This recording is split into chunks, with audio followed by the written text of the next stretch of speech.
তো হযরত ওমর ফারুক রাদিয়াল্লাহু তাআলা চিঠি লিখছেন, আজীব চারটা প্রশ্ন করছেন, যে 5-4টা প্রশ্নের জবাব কোন মানুষের পক্ষে দেওয়া সম্ভব নয়। তার ভিতরে 1 নম্বর প্রশ্ন হলো, ওমর রাদিয়াল্লাহু তাআলার কাছে প্রশ্ন করছেন, হে ওমর, আমার এই প্রশ্নের জবাব আসমানি কিতাব দ্বারা দিতে হবে, মন গড়া দিলে হবে না।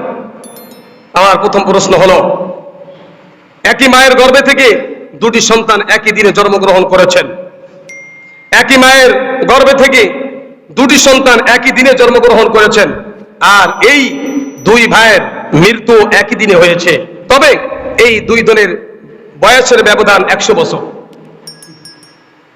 কথাটা বোঝেন নাই মনে? প্রশ্ন বুঝছেন? প্রশ্নটা হলো, একই মায়ের গর্ভে থেকে দুটি সন্তান একই দিনে জন্মগ্রহণ করেছে এবং একই দিনে মৃত্যুবরণ করেছে, তবে দুই ভাইয়ের বয়সের ব্যবধান 100 বছরের ব্যবধান। এক ভাই আর এক ভাই থেকে 100 বছরের বয়সের ব্যবধান। যেই লোকটা একই দিনে জন্মগ্রহণ আর একই দিনে মৃত্যুবরণ করে, এই লোকটার ভিতরে এদের ভিতরে আবার 100 বছরের ব্যবধান হয় কিভাবে? আজীব এক প্রশ্ন।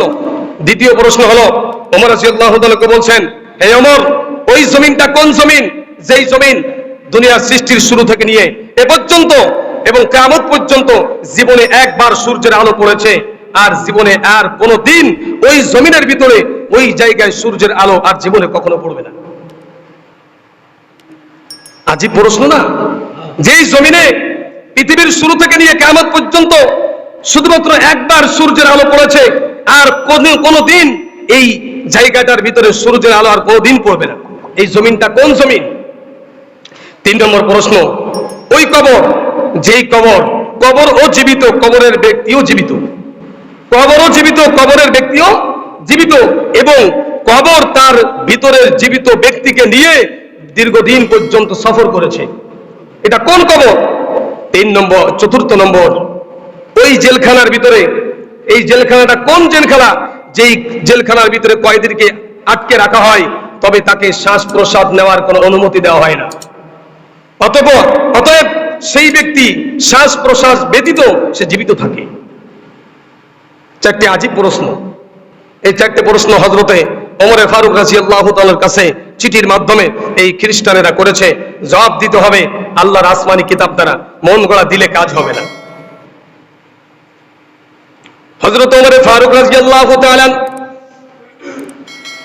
প্রশ্ন যখন এরকম ভাবে চিঠিটা যখন পাইলেন, চিঠিটা পড়ার পরে হযরত আব্দুল্লাহ ইবনে আব্বাস রাদিয়াল্লাহু তাআলা রাইসুল মুফাসসিরিন, যাকে কোরআনের মুহাদ্দিস বলা হয়, তার থেকে তাফসীর কোরআন বুঝনেওয়ালা ওই জামানায় ভালো আরো আরেকজন মানুষ ছিল না।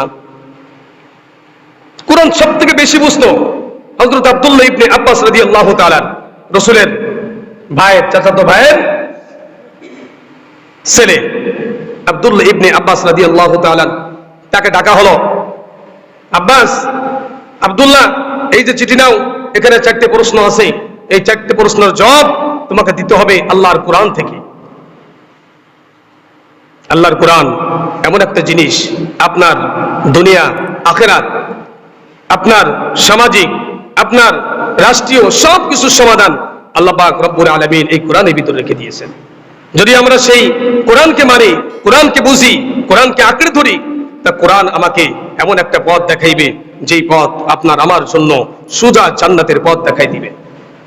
আজকে কোরআন থেকে সরে যাওয়ার কারণে আল্লাহ নবী দুনিয়া থেকে চলে যাওয়ার আগে তিনি বলে গেছেন যে, তারাকতুকুম ফি আমরাইন লান তাদিল্লু ফিমা তামাসসাকতুম বিহিমা কিতাবাল্লাহি ওয়া সুন্নাত রাসূলি, আমি তোমাদের মাঝে 2টা জিনিস রেখে যাচ্ছি, যতদিন পর্যন্ত তোমরা এই 2টা জিনিসের হেফাজত করবে, এই 2টা জিনিসকে আঁকড়ে ধরবে, এই 2টা জিনিসের পরে তোমার জীবন পরিচালনা করবে, কোনো অপশক্তি তোমাদেরকে গোমরা করতে পারবে না। আজকে আমাদের মানুষ, আমরা মুসলমান, নামধারী মুসলমান, আমার বাবা মুসলমান, আমার দাদা মুসলমান, আমি ওই সূত্রে মুসলমান। মুসলমান হওয়ার জন্য যে কষ্ট স্বীকার করা লাগে, কিছুই করা লাগে নাই। আমি শুধুমাত্র মুসলমানের ঘরে জন্ম নিয়েছি, এই জন্য আমি মুসলমান, এই জন্য মুসলমানের কদর আমার আপনার কাছে নাই। এই কোরআন পাওয়ার জন্য, দ্বীন পাওয়ার জন্য যদি আমার মেহনত হতো, যেই জিনিসটা আপনি মেহনত করে করবেন, ওই জিনিসের পরে আপনার মায়াটা একটু বেশি থাকে। এই জন্য তো মুসলমানের ঘরের সন্তান হয়ে অমুসলমানের কালচারগুলো আমাদের আপনার ভিতরে প্রবেশ করিয়ে দিয়েছি। আজকে ইহুদি খ্রিস্টানেরা যেই কথা বলে, যেই দিকে আপনাকে আমাকে দিক নির্দেশনা দিতেছে, আমরা ওইটাই ফলো করতেছি। অথচ কোরআন আল্লাহর বাণী, এতে কোনো সন্দেহ নাই। আর এই কোরআন যারা পড়ে, কোরআন যারা বোঝে, কোরআন যারা বুঝাইতেছে, এদের কথা আজকে আমরা মানতেছি না। এই জন্য আমাদের পরে আল্লাহ পাক রব্বুল আলামিনের পক্ষ থেকে বিভিন্ন সময় আমাদেরকে সতর্ক করার জন্য, আমাদেরকে বিভিন্ন সময় বিপদ আপদ দিয়ে আমাদেরকে পরীক্ষা করে। এই জন্য নবী মুহাম্মদ রাসূলুল্লাহ সাল্লাল্লাহু আলাইহি ওয়াসাল্লাম বলেন, আল্লাহ পাক রব্বুল আলামিন মানুষের পরে বিপদ দেয় তিনটা কারণে। কয়টা কারণ? তিনটা কারণে মানুষকে আল্লাহ তাআলা বিপদ দেয়। নাম্বার 1, যেই লোকটাকে বিপদ দিয়েছে তার কোনো গুনাহ নাই, তার মর্যাদাকে আরো বৃদ্ধি করার জন্য। সে ছিল সদস্য, সে ছিল চেয়ারম্যান, সে ছিল মেম্বার, তার পদমর্যাদা উন্নতি করে তাকে মন্ত্রীর আসনে বসাই দিবে। এটাই হলো আল্লাহ তাআলার উদ্দেশ্য, যে তারপরে এই বিপদ দিয়ে আল্লাহ তাআলা যেই ব্যক্তিকে বিপদ দিল তার কোনো গুনাহ নাই, ওই লোকটাকে আল্লাহ পাক রব্বুল আলামিন বিপদ দিয়ে তার মাকসাদকে, তার মর্যাদাকে আল্লাহ তাআলা বৃদ্ধি করে দেয়। 2 নম্বর, আল্লাহ তাআলা ওই লোকটাকে পছন্দ করেন, এজন্য বিপদ দিয়ে আল্লাহ তাআলা যখন বান্দা বিপদের পরে সবর ধৈর্য ধারণ করে, আল্লাহ তাআলা তার ওই গুনাহগুলিকে মুছে দেয়, ওই বিপদ থেকে আল্লাহ তাআলা তাকে হেফাজত করে। আর 3 নম্বর হলো, আল্লাহ পাক রব্বুল আলামিন কোন বান্দা যখন এরকম ভাবে বিপদের দিকে যাচ্ছে, গায়রিল মাগদুবের দিকে যাচ্ছে, ওয়ালাদ-দাল্লিনের দিকে যাচ্ছে, তখন আল্লাহ তাআলা তাকে ওই রাস্তা থেকে ফেরানোর জন্য, শয়তানের রাস্তা থেকে ফেরার জন্য তাদেরকে এরকম ভাবে বিপদ দিয়ে সতর্ক করে। তো আল্লাহ পাক রব্বুল আলামিনের কোরআন আমাদেরকে সমাধান দিতেছেন। কোরআন এমন একটা জিনিস, তার কাছে যদি আমরা ফিরে যাই, তার কাছে যে যদি আমার সমাধান চাই, আমার দুনিয়া এবং আখিরাতের সমাধান আল্লাহ তাআলা কোরআনের ভিতর রেখে দিয়েছেন। ওমর ফারুক রাদিয়াল্লাহু তাআলা আব্দুল্লাহ ইবনে আব্বাস রাদিয়াল্লাহু তাআলা কে ডাক দিয়ে বলেন, আব্বাস রে, আব্দুল্লাহ তোমার কাছে 4টা প্রশ্ন দেওয়া হলো, আল্লাহর কালাম থেকে এই 4টা প্রশ্নের জবাব তোমাকে দিতে হবে। আল্লাহর কালাম ছাড়া অন্য কোন জিনিসের মাধ্যমে এই 4টা প্রশ্নের তোমার জবাব দিলে কাজ হবে না। প্রশ্নের জবাব দেওয়ার পরে এটার দলিল দিতে হবে, তুমি কোথায় পেয়েছো। আমরা তো একটা কথা শোনার সাথে সাথেই ওটাকে আমলে নিয়ে যাই, কিন্তু রাসূল বলেন, তুমি যেই কথাটা শুনলা ওই কথাটা তুমি আমল করার জন্য তোমাকে আগে যাচাই বাছাই করতে হবে। আসলে যেই লোকটা কথা বলেছে ওই লোকটা তো আরেকজনের কাছে শুনতে পারে, যে কথা বলেছে সে মিথ্যাও বলতে পারে, এই জন্য দলিল দিতে হবে। আব্দুল্লাহকে বলতেছে, আব্দুল্লাহ রে, এই 4টা প্রশ্নের জবাব দিবে সুন্দর করে, তাও কোরআন থেকে দিবে, আল্লাহর কালাম থেকে দিবে, আসমানি কিতাব থেকে দিবে। হযরত আব্দুল্লাহ ইবনে আব্বাস রাদিয়াল্লাহু তাআলা যখন চিঠিটা নিয়ে নিজের কক্ষের ভিতরে চলে গেলেন এই 4টা প্রশ্নের জবাব লেখার জন্য। প্রথম প্রশ্ন হলো, ওই মায়ের গর্ভের থেকে 2টি সন্তান একই দিনে জন্মগ্রহণ করেছে, আবার একই দিনে মৃত্যুবরণ করেছে, অথচ 2 ভাইয়ের বয়সের ব্যবধান ছিল 100 বছরের ব্যবধান। এটা আবার কেমন করে সম্ভব? সূরাতুল বাকারা 3 নম্বর পারার ভিতরে 2 নম্বর পৃষ্ঠার ভিতরে 258 নম্বর আয়াতের ভিতরে আল্লাহ পাক রব্বুল আলামিন বলেন, আও কাল্লাযী মাররা আলা ক্বরয়াতিন ওয়া হিয়া খাওয়িয়াতুন আলা উরুশিহা قال أنى يحيي هذه الله بعد موتها। বুখতনাসার জেরুজালেমকে ধ্বংস করে ফেললেন, ওই এলাকা দিয়ে আল্লাহর একজন নবী হযরত উজাইর আলাইহিস সালাতু ওয়াস সালাম, তারা ছিল 2 ভাই, যমক ছিল 2 ভাই।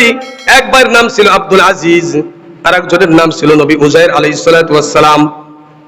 তিনি যখন সফর করলেন, সফরে যাওয়ার সময় তার কাছে ছিল একটা গাধা, শরবত ছিল, পানীয় জাতীয় ছিল, খেজুর খুরমা ছিল, কিছু খাবার জিনিস। তিনি এই জিনিসগুলো নিয়ে সফরে রওনা হয়ে গেছে। জেরুজালেম দিয়ে যখন যাচ্ছিলেন, যাওয়ার পথে বুখতনাসার ওই এলাকাটা এমন ভাবে ধ্বংস করে ফেলেছে, ঘর বাড়ি গাছপালা ভেঙে চুরে এমন ভাবে চুরমার করে ফেলেছে যে ওইখানে যে মানুষ বসতি ছিল এটা আর বোঝা যাচ্ছে না। আল্লাহর নবী হযরত উজাইর আলাইহিস সালাতু ওয়াস সালাম ওই এলাকার ভিতরে যখন গেলেন, এলাকার দৃশ্য দেখে আল্লাহর কথা স্মরণ করলেন রব্বুল আলামিন। এই এলাকার ভিতরে মানুষ ছিল আগে, এখন নাই। কিন্তু আল্লাহ পাক রব্বুল আলামিনের কাছে প্রশ্ন করে ফেললেন, রব্বুল আলামিন এই জায়গাটা আবার মানুষ বসতি কিভাবে হবে? কারণ এখানে তো কোনো বংশ নাই, কেউ নাই। একজন মানুষ যদি থাকতো তাহলে তো এখান থেকে মানুষ ওই একজন থেকে জন্মগ্রহণ করে করে মানুষ বাড়ত, কিন্তু এখানে তো কেউ নাই। এই শহরটাকে আবার মানুষে পরিপূর্ণ হবে কিভাবে সম্ভব? হযরত উজাইর আলাইহিস সালাতু ওয়াস সালাম যখন আল্লাহ পাক রব্বুল আলামিনের কাছে প্রশ্ন করলেন, রব্বুল আলামিন এটা আমি দেখতে চাই। হযরত উজাইর আলাইহিস সালাতু ওয়াস সালাম একটা গাছের কাছে তার গাধাটাকে বেঁধে ফেললেন। গাধার পিঠে ছিল তার খাবার জিনিস, পানীয় জিনিস ছিল। সাথে সাথে আল্লাহ পাক রব্বুল আলামিন তাদেরকে ঘুমাই দিলেন। হযরত উজাইর আলাইহিস সালাতু ওয়াস সালাম ঘুম পেড়ে গেলেন, তার ঘুম এসে গেল, তিনি ঘুমাই গেলেন ওই জায়গায়। ঘুমানোর সাথে সাথে 100 বছর কেটে গেল। 100 বছর ঘুমাইছে হযরত উজাইর আলাইহিস সালাতু ওয়াস সালাম। 100 বছর যখন ঘুম থেকে জাগ্রত, 100 বছর যখন ঘুমাইছে, যখন তিনি ঘুমাইতে যায় তখন সময়টা ছিল সকালের দিক, যখন তাকে ঘুম থেকে জাগ্রত করা হয় তখন ছিল বিকালের সন্ধ্যার দিক। এই জন্য তখন তাকে প্রশ্ন করা হয়েছিল, উজাইর তুমি কতটুকু সময় ঘুমিয়েছো? তিনি বললেন একদিন অথবা একদিনের কিছু সময় আমি ঘুমিয়েছি। আল্লাহ পাক রব্বুল আলামিন বলেন, উজাইর রে না, এই যে তুমি এই জায়গায় 100 বছর পর্যন্ত ঘুমাইছো। উজাইর আলাইহিস সালাতু ওয়াস সালাম আশ্চর্য হয়ে গেলেন। কি ব্যাপার, এত বছর কিভাবে আমি ঘুমাইলাম? আল্লাহ পাক রব্বুল আলামিনের আয়াতের ভিতরে বলেন, উজাইর নজর করে দেখো, তোমার খাবারের দিকে নজর করে দেখো, তোমার পানীয় জিনিসের দিকে নজর করে দেখো, তোমার গাদার দিকে নজর করে দেখো। তোমার যে খাবার আনছিলা খাবারটা এখনো ভালো আছে, তুমি যে পানি জিনিস আনছিলা শরবত খাওয়ার জন্য ওটাও ভালো আছে, কিন্তু তোমার যে গাদাটা, গাদার দিকে তাকিয়ে দেখো। হযরত উজাইর আলাইহিস সালাতু ওয়াস সালাম গাদার দিকে তাকিয়ে দেখে গাদা মরে হাড্ডিটাও মাটির সঙ্গে মিশে গেছে। হাড্ডিটা কি মাটির সঙ্গে মিশে গেছে। 100 বছর, 100 বছর আগেই মৃত্যুবরণ করেছে। আল্লাহ পাক রব্বুল আলামিনের কাছে প্রশ্ন করেছিলেন, রব্বুল আলামিন এই জনশূন্য এলাকার ভিতরে মানুষ বসতি আবার কিভাবে হবে? মানুষকে আবার কিভাবে জীবিত করবেন? এটা দেখার জন্য আল্লাহ তাআলা তার গাদাটাকে মৃত্যুবরণ করাই দিলেন। গাদাটা মৃত্যুবরণ করে মাটির সঙ্গে পচে গলে মিশে গেছে। হাড্ডিটা এরকম ভাবে দাগটা পড়ে আছে, হাড্ডিও গলে গেছে। কিন্তু যেই খাবারটা তিনি সঙ্গে নিয়েছিলেন ওই খাবারের কোনো কিছু হয় নাই। আল্লাহ তাআলা বুঝাইতে চান, উজাইর রে শোনো, আমি আল্লাহ তাআলা ইচ্ছা করলে কিয়ামত পর্যন্ত কোন জিনিস যদি ভালো রাখতে চাই আমি রাখতে পারি, আর যদি আমি কোন জিনিস ভালো না রাখতে চাই 1 মিনিটের ভিতরে ওই জিনিসটা নষ্ট হয়ে যাবে। হযরত উজাইর আলাইহিস সালাতু ওয়াস সালামকে আল্লাহ পাক রব্বুল আলামিন বলেন, উজাইর একটু নজর করে দেখো, তুমি যেই পানি জিনিসটা আনছিলে পানির ভিতরে কোনো পোকাও ধরে নাই, পানির কোনো রং পরিবর্তন হয় নাই, তার ঘিরানো পরিবর্তন হয় নাই, তার স্বাদও পরিবর্তন হয় নাই, তুমি যেইভাবে রাখছিলে ওইভাবেই আছে। তুমি যে খেজুর আনছিলে শুকনো খাবার, যেই খাবারটা যেইভাবে আনছিলে ওইভাবে আছে টুপলার ভিতরে। খুলে দেখে যে সব কিছু ঠিক আছে, কিন্তু তার গাদা পচে গেছে। এবার আল্লাহ পাক রব্বুল আলামিন বলেন, উজাইর রে গাদার দিকে তাকিয়ে দেখো কিভাবে আমি আবার জোড়া লাগাই। আল্লাহ বলতেছেন এই আয়াতের ভিতরে, আল্লাহ বলতেছেন উজাইর রে তুমি নজর করে দেখো ওই গাদা দেখে আমি আবার কিভাবে জীবিত করি। এইভাবে আমি আল্লাহ তাআলা কিয়ামতের ময়দানে সমস্ত মানুষদেরকে কবর থেকে জীবিত করব। আমি আল্লাহ তাআলা যে জিনিসটা প্রথম বানিয়েছি ওই জিনিসটা পুনরায় বানাইতে আমি আল্লাহ তাআলার একটুও কষ্ট হবে না। কোন জিনিসের একটা চেহারা বানাইতে মানুষের কষ্ট হয়, কোন জিনিস নতুন কোন ডিজাইন বানাইতে গেলে মানুষের কিন্তু ব্রেন বিভিন্ন জিনিস সময় ব্যয় করা লাগে, বিভিন্ন জিনিস দেখা লাগে, কিন্তু যখন একটা ডিজাইন হয়ে যায় ওই ডিজাইন অনুযায়ী আরো মাল বানাইতে বেশি সময় লাগে না, কিন্তু প্রথম ডিজাইনটা বানাইতে সময় লাগে। আল্লাহ বলতেছেন ডিজাইনটা তো আমি বানিয়েছি, তো আমি বানাইতে যদি আমার কষ্ট না হয় প্রথমে, তো পরেও কষ্ট হবে না। আল্লাহ পাক রব্বুল আলামিন উজাইরকে বললেন, উজাইর তাকিয়ে দেখো গাধার দিকে, তাকিয়ে দেখো। হযরত উজাইর আলাইহিস সালাতু ওয়াস সালাম তাকিয়ে রয়েছে গাধার দিকে, দেখে ওই যে হাড্ডিগুলা আস্তে আস্তে একটার লগে একটা জোড়া লাগতেছে, একটার লগে একটা জোড়া লাগতেছে, সচক্ষে দেখতেছে হযরত উজাইর আলাইহিস সালাতু ওয়াস সালাম। হাড্ডি জমা হয়ে গেল। এবার যে গোশতগুলো মাটিতে নিয়ে গিয়েছিল গোশতগুলো মাটি ফেরত দিয়া আবার আস্তে আস্তে করে পুরো গাধাটা আগে যেরকম ছিল ওই রকম হয়ে গেছে। হযরত আব্দুল্লাহ ইবনে আব্বাস রাদিয়াল্লাহু তাআলা কোরআনুল কারীমের আয়াতটা লিখে তার তরজমা লিখে বললেন, প্রথম প্রশ্নের জবাব হলো হযরত উজাইর আলাইহিস সালাতু ওয়াস সালাম আর তার ভাই হযরত আব্দুল আজিজ, এরা দুই ভাই একই গর্ভের থেকে একই দিনে জন্মগ্রহণ করেছিলেন। মৃত্যু হয়েছে দুইজনের একই দিনে, তবে একজনের বয়স হলো 100 বছরের ব্যবধান, কারণ একজনে 100 বছর ঘুমাইছিল বেশি, 100 বছর ঘুমাইছিল বেশি, এই জন্য ওই লোকটার বয়স হলো বেশি। এই যে দুই ছেলে একই দিনে জন্মগ্রহণ করেছে, একই দিনে মৃত্যুবরণ করেছে, আর এই দুইজনের বয়সের ব্যবধান হলো 100 বছর। হযরত আব্দুল্লাহ ইবনে আব্বাস রাদিয়াল্লাহু তাআলা কুরআনুল কারীম থেকে এই প্রশ্নের জবাবগুলো দিয়ে দিলেন। আপনার আমার মাথার ভিতরে এটা ঢুকবে না, এই এত কঠিন একটা প্রশ্ন কিভাবে সহজ হয়ে গেল? এটা কি হয়নি কোনোদিন? এটা সম্ভব? এটা আপনার আমার জেনের ভিতর ঢুকবেই না যে একই দিনে জন্ম হয়েছে, আবার একই দিনে মৃত্যু হলো, আবার একজনের বয়স 100 বছর বেশি আর একজনের বয়স 100 বছর কম, এটা কি সম্ভব? 2 নম্বর প্রশ্ন, ওই জমিন, যেই জমিনে দুনিয়া শুরু থেকে নিয়ে এই পৃথিবী সৃষ্টি শুরু থেকে নিয়ে কিয়ামতের আগ পর্যন্ত, অর্থাৎ দুনিয়া ধ্বংস যেদিন হবে, এই দিনের ভিতরে, এত দিনের ভিতরে যে স্থানটার ভিতরে সূর্যের আলো মাত্র একবার পড়েছে আর জীবনে কখনো পড়বে না, এরকম জমিন কি দুনিয়ার ভিতরে আছে? আর হ্যাঁ, এরকম জমিন কি আছে? যদি দলিল দেওয়া হয় আপনাদের কাছে অতি সহজ হয়ে যাবে। হযরত ইবনে আব্বাস রাদিয়াল্লাহু তাআলা দ্বিতীয় প্রশ্নের জবাব লেখার জন্য সূরাতুল বাকারার আয়াত আল্লাহ পাক রব্বুল আলামিন বলেন, ওয়া ইয ফারাকনা বিকুমুল বাহরা ফাআনজাইনাকুম ওয়া আগরাকনা আলা ফিরআউন ওয়া আনতুম তানজুরুন। হযরত মূসা আলাইহিস সালাতু ওয়াস সালাম তার কওমদেরকে রাতের গভীরে বললেন, হে আমার কওমেরা, এই এলাকা ছেড়ে চলে যেতে হবে, এই এলাকা ছেড়ে চলে যেতে হবে, এই এলাকা আমাদের জন্য নিরাপদ নয়। ফিরআউন এবং তার দলবল সকালবেলা ঘুম থেকে জাগ্রত হওয়ার আগেই রাতের গভীরে আমাদেরকে এলাকা ছেড়ে চলে যেতে হবে। হযরত মূসা আলাইহিস সালাতু ওয়াস সালামের সঙ্গে 12টি দল, তারা এরকম ভাবে রওনা দিলেন, 12টা গোষ্ঠী। যাইতে যাইতে নীল দরিয়ার কাছে যখন গেলেন, কথাটা খেয়াল করেন, নীল দরিয়া সকাল হয়ে গেছে, নীল দরিয়ার কাছে যাইতে যাইতে সকাল হয়ে গেছে, সূর্য উদিত হয়ে গেছে। নীল দরিয়ার পানি খুব ভয়াবহ পানি, অনেক বড় স্রোত, পানির ডাক অনেক বেশি। সমস্ত মানুষ ঘাবড়ে গেলেন, এই নদী তো পার হওয়ার জন্য আমাদের কোনো স্টিমার নাই, কোনো নৌকা নাই, কিভাবে আমরা এখানে পার হব?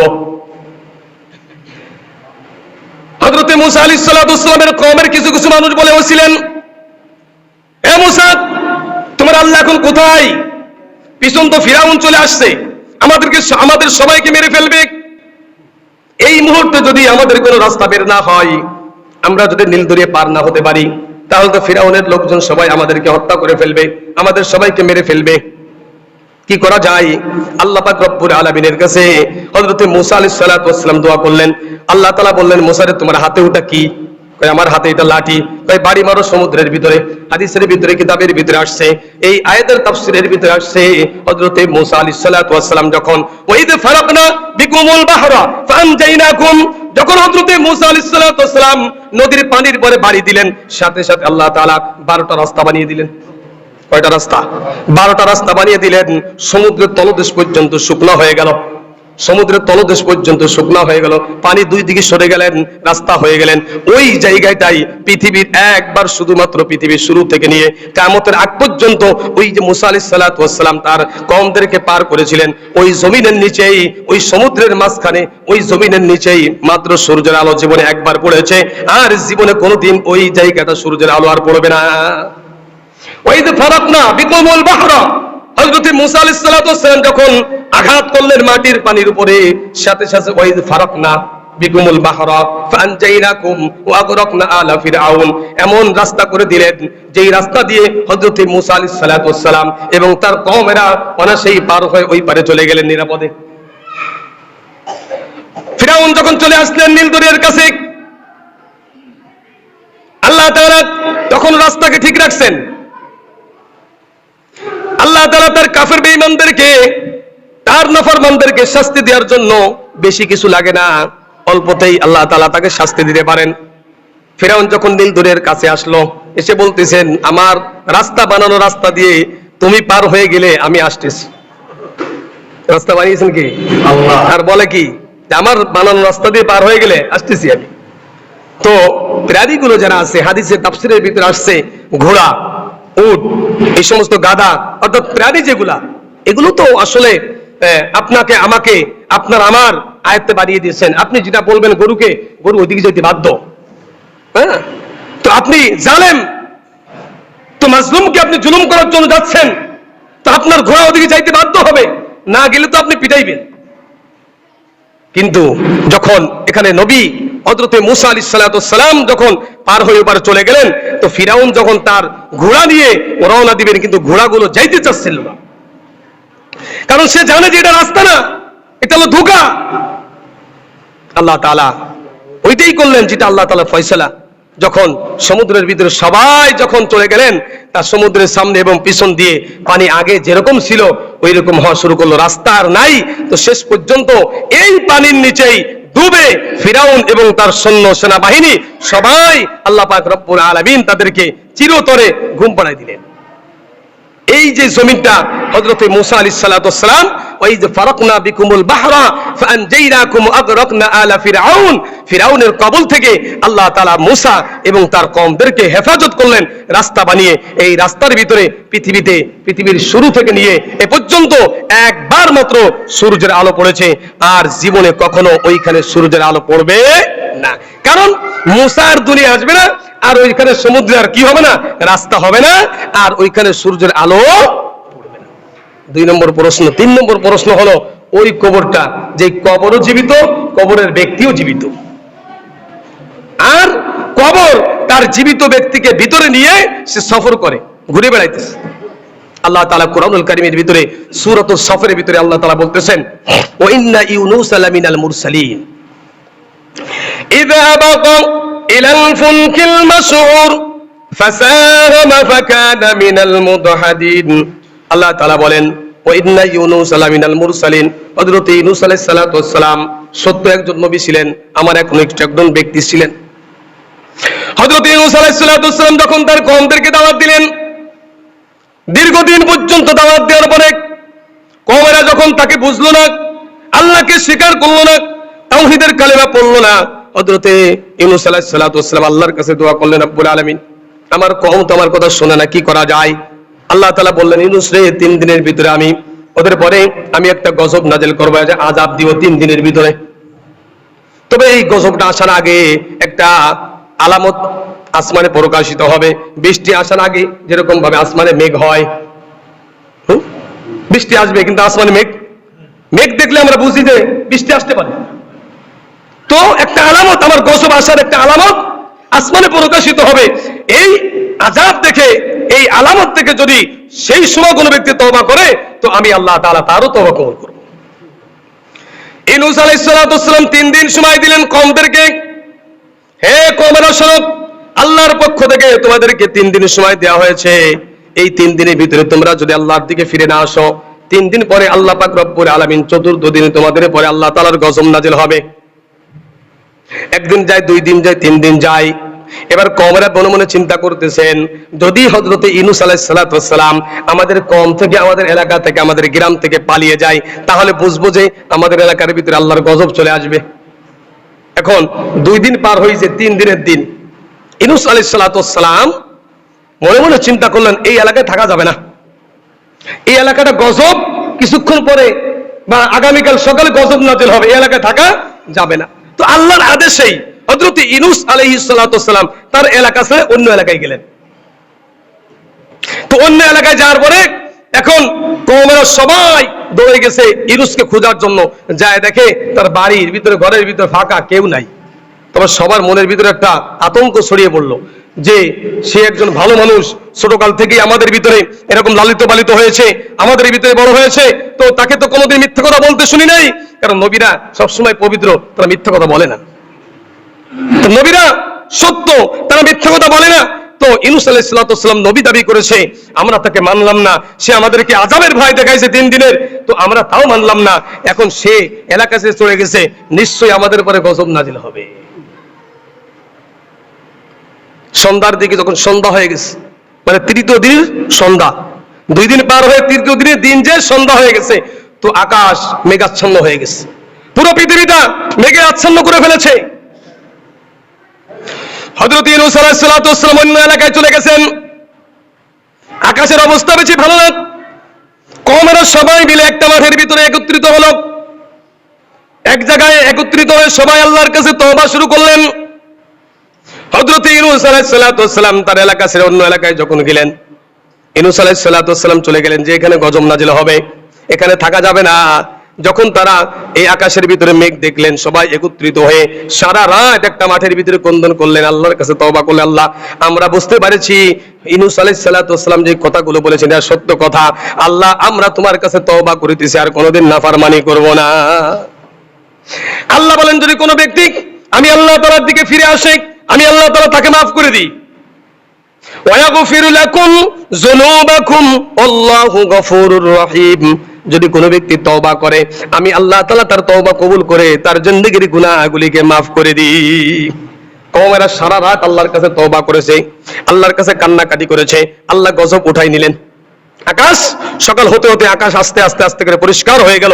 ইউনূস আলাইহিস সালাতু ওয়াস সালাম পাশের গ্রামে উনি চিন্তা করলেন কি ব্যাপার, আযাব নাযিল হলো না। তাহলে উনি ভয় পেয়ে গেলেন যে এখন যদি আমার কওমেরা যে সবাই ভালো হয়ে গেছে, মুসলমান হয়ে গেছে, ঈমান আনছে, এটা কিন্তু ইউনূস আলাইহিস সালাতু ওয়াস সালাম জানতেন না। ইউনূস আলাইহিস সালাম খবর এইটা পৌঁছায় নাই। তো ইউনূস আলাইহিস সালাতু ওয়াস সালাম এই খবর না জানার কারণে উনি মনে মনে চিন্তা করলেন এই মুহূর্তে যদি আমি এলাকায় যাই তো আমাকে সবাই মিথ্যাবাদী বলবে। এই ইউনূস কিরে তুই তো বলেছিলে চতুর্থ দিন গজব নাযিল, কই গজব তো হয় নাই, কিন্তু গজব আসার আগেই তো তারা তওবা করে তারা ভালো হয়ে গেছে, এখন তো গজব আসার কোনো। তো ইউনূস আলাইহিস সালাতু ওয়াস সালাম ভয়ে যে তাকে মিথ্যাবাদী বলা হবে, এই জন্য তিনি আল্লাহর আদেশ আর হুকুমের অপেক্ষা না করে ওই এলাকা ছেড়ে তিনি চলে গেলেন। তো চলে যাওয়ার সাথে ইউনূস আলাইহিস সালাতু ওয়াস সালামের সঙ্গে যখন তিনি চলে গেলেন, তো চলে যাওয়ার একটা সমুদ্র, যে সমুদ্রের ভিতরে পার হওয়ার জন্য একটা স্টিমার নৌকা জাহাজ, এর ভিতরে উঠলেন। ইউনূস আলাইহিস সালাতু ওয়াস সালাম যখন ওই নৌকার ভিতরে, তো নৌকার ভিতরে উঠলে এখন মাঝ নদীতে যে নৌকা থেমে গেছে, নৌকা সামনে যায় না, পিছনেও যায় না, ডানেও যায় না, বামেও যায় না, কোনো দিকে যায় না। তো আল্লাহ তাআলা বলেন ফাসাহুমা ফাকানা মিনাল মুদহাদিন। তো লটারি শুরু করলো।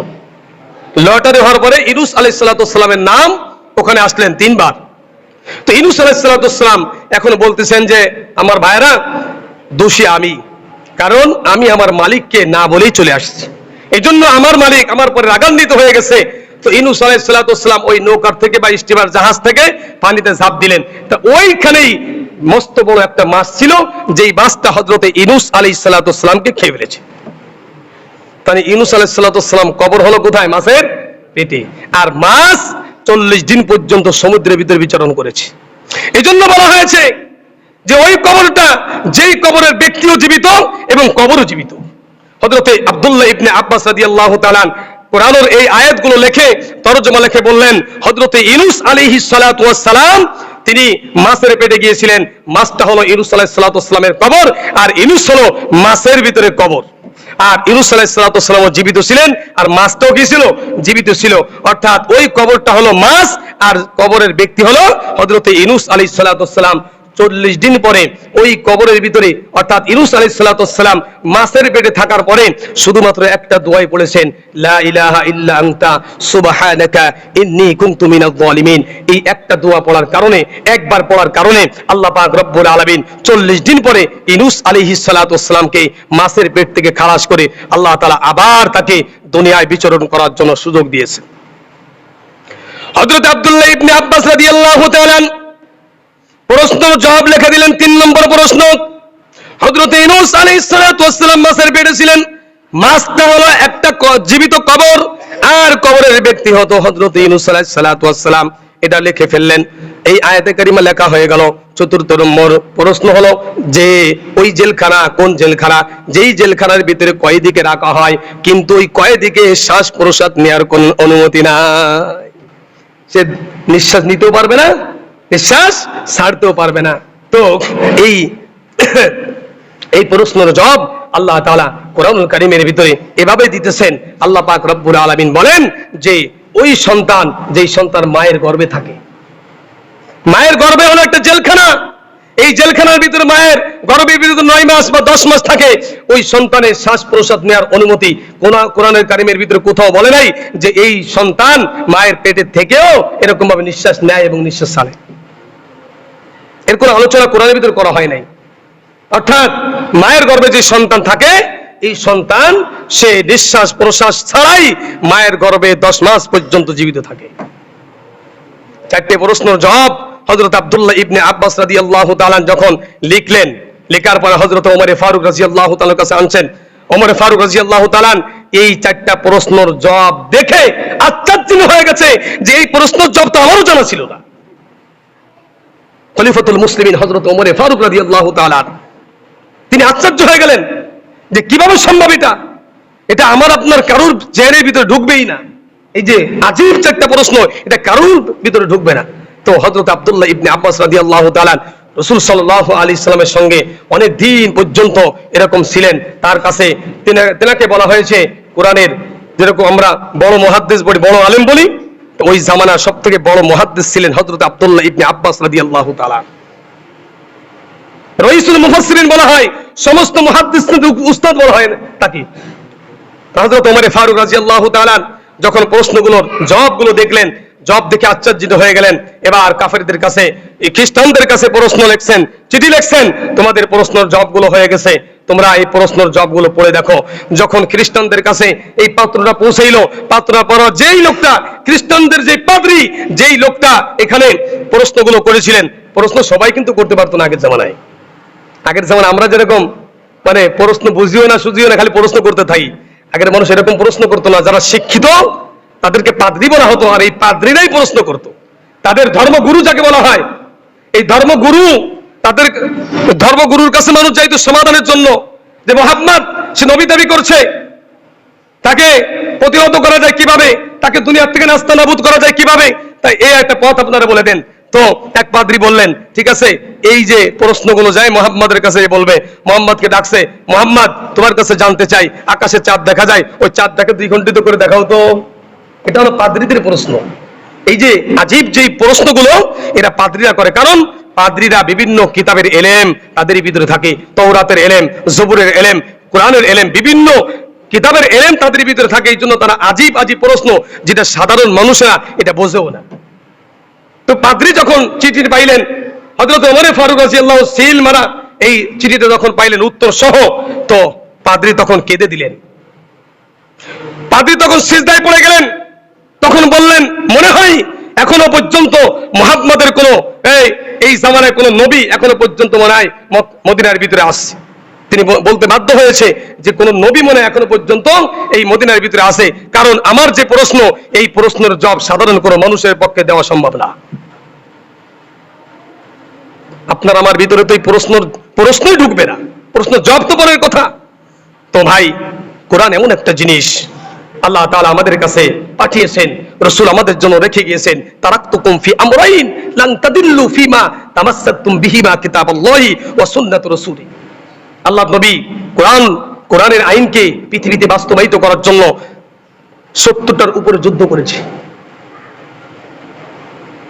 25টা যুদ্ধের ভিতরে নিজে সেনাপতির দায়িত্ব পালন করেছে, শুধুমাত্র সারা পৃথিবীতে দ্বীন প্রচারের জন্য। সমস্ত মানুষদেরকে আল্লাহকে বসে, আল্লাহকে ছেড়ে আল্লাহর গোলামি করে, এই জন্যই তিনি 25টা যুদ্ধের তিনি সেনা প্রধান ছিলেন। আজকে আমরা যদি এই জিহাদের আলোচনা করি তো আমাদেরকে জঙ্গি বলা হয়। জিহাদ আর জঙ্গি এক জিনিস নয়।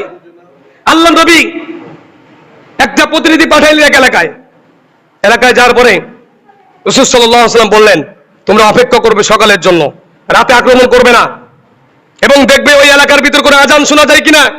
যদি আজান শোনা যায় তো ওই এলাকার ভিতর আক্রমণ করবে না, যদি আজান শোনা না যায় তো এলাকার ভিতর আক্রমণ করবে না। তাদের কাছে চিঠি পাঠাইবে ফাঁকা জায়গায় আসার জন্য, কারণ ওই মহল্লার ভিতরে, ওই এলাকার ভিতরে, ওই গ্রামের ভিতরে বাচ্চারা রয়েছে, মহিলা রয়েছে, তাদের কোনো দোষ নাই। পুরুষদেরকে ডাকো, তারা ওই এলাকার থেকে বের হয়ে আমাদের কাছে আসুক, আমাদের সঙ্গে যুদ্ধ করার জন্য প্রস্তুত কিনা আগে জিজ্ঞাসা করো। তাদেরকে প্রস্তাব দিত যে তোমরা আমাদের সঙ্গে যুদ্ধ করবে নাকি আমাদের আইন মানবে। যদি তোমরা মুসলমান হয়ে যাও, তোমাদের জান মাল সব কিছুর হেফাজত আমরা, আল্লাহ এবং আল্লাহ রসুল তোমাদের জান মালের হেফাজত করবেন। এরপরে যদি তারা মুসলমান না হতে চায় তো তাদের দ্বিতীয় অপশন হলো, তোমরা যদি এলাকার ভিতরে থাকতে চাও তো মুসলমানদেরকে কর দিতে হবে, জিজিয়া দিতে হবে, ভাড়া দিতে হবে, তাহলে তোমাদেরকে থাকতে দেওয়া হবে।